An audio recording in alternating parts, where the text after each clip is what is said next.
आज का ये जो प्रोटेस्ट है ये भारतीय जनता पार्टी और भारतीय जनता पार्टी द्वारा कंट्रोल की गई एडमिनिस्ट्रेशन के खिलाफ है। आप देखिए 8 से 10 घंटे यहाँ बिजली के कट्स लग रहे हैं।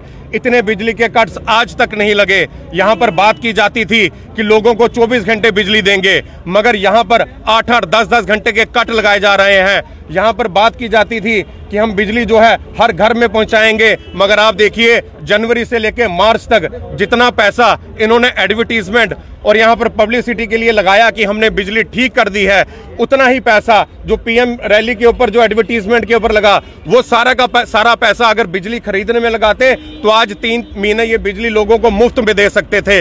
हम ये चेतावनी देना चाहते हैं कि अगर ये बिजली जल्द से जल्द ठीक नहीं की गई, इसी प्रकार कांग्रेस पार्टी उग्र प्रदर्शन करेगी।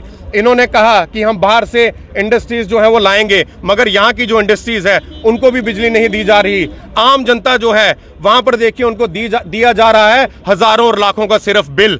उन लोगों को बिजली बिल्कुल भी नहीं दी जा रही। हम ये अंत में एक बार फिर कहना चाहते हैं, अगर आपने आम जनता को बिजली नहीं दी, इसी प्रकार कांग्रेस पार्टी उग्र प्रदर्शन करती रहेगी। ये फेलियर एडमिनिस्ट्रेशन का है, ये एडमिनिस्ट्रेशन और गवर्नमेंट का फेलियर है। अगर गवर्नमेंट यहाँ पर है तो ये गवर्नमेंट का काम है कि बिजली मुहैया कराना। अगर जब ये वोट मांगने आते हैं उस समय ये कहते हैं हम मुफ्त बिजली देंगे, उस समय ये कहते हैं कि मुफ्त बिजली देंगे, मगर आज देखिए ये लोग बिजली देने में बिल्कुल विफल हुए हैं।